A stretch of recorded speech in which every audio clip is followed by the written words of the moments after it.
And welcome back. This is the Paracord Weaver, and today we're going to start a series on basic knot tying. And what I want to do is I want to give everybody a basic technical background on some of these knots. I don't want to give you how I do it. I want to explain to you how these knots are supposed to be tied, and then you can modify them however you want for your application. And again, everybody needs to take responsibility for their knot tying. You need to practice tying these and make sure that they're correct, make sure that they're going to work the way you want them in whatever application you're going to use them. So anything that I show you here, you need to practice if you're going to use it. So what I'm going to do is I'm going to reference a couple of different books. One of them is from Geoffrey Budworth. I've got a couple of his books, so I may use some other ones as well.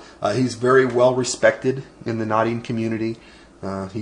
He was one of the founders of the International Knotters Guild. This is him here. And I'm not going to show you anything inside of this book because he's put a lot of time and energy in this book. And if you would like to see what's in it, you'll need to purchase it. And Amazon, I don't know. There's many places you can buy these books. I think he's done 12. Let me read his bio to you. Geoffrey Budworth is a highly successful author whose previous works include 12 books on knots, have been published in the U.S., UK, and in Europe. He's a pioneer working with clues involving cords, ropes, and knots found at crime scenes, and this has led him to be dubbed the father of forensic knotting. In 1982, he co-founded the International Guild of Knot Tiers and is the former president of that guild. And he's a regular contributor to the quarterly magazine that they publish. So again, I want to reference his work so that I'm giving you the best information I can without violating his copyright protections. So again, I'm going to follow his instructions, and I'm going to interpret those the way that I think that he's saying to in the book. If you want to check me on that, get the book and let me know if I've made a mistake or anything like that. But again, I would go out and get his books. He's got some on decorative knotting as well. JD over at Tying It All Together, he's got a couple of great books at fusionknots.com. He does great work.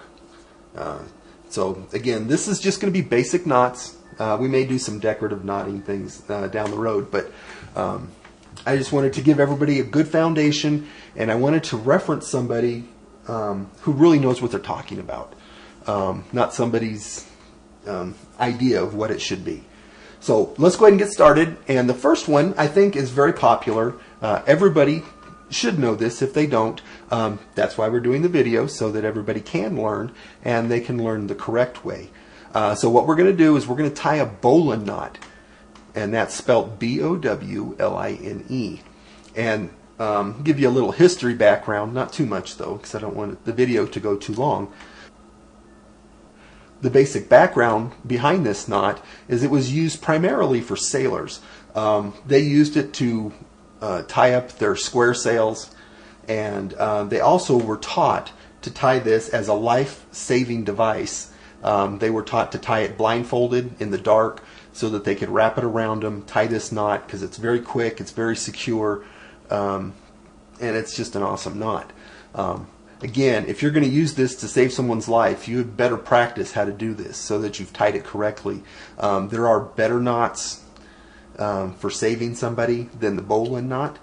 I would use it to hold things as opposed to save people. So again, you're going to need to use your discretion and take responsibility for your own knotting. So let's go ahead and get started.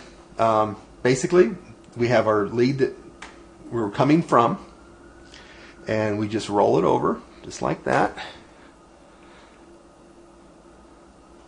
And we take this end, and we're going to come up through the hole just like that. And let me take a quick break here because this is going to be important, this information here. This loop right here you need to make as big as you need it to go around whatever item that you're going to be using it on. So if you're putting it around somebody's foot, or whatever you're doing, it needs to be that size. So this loop is important here. This loop is going to be small because this is where we're actually tying the knot. This is what's going to be left or showing when we're done. So once we come up through the hole, we're going to take and we're going to go underneath of our line that we were coming in on. So we're going underneath, and then we're going to come through the hole from this side, and we're going to keep this line parallel to the loop on that side. And then we're going to pull it tight. And then now we have a loop that's very tight. It won't slip. This is not a slip knot. This loop will stay here.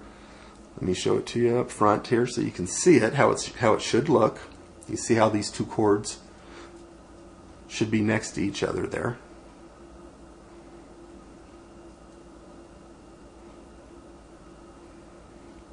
And this is the Paracord Weaver.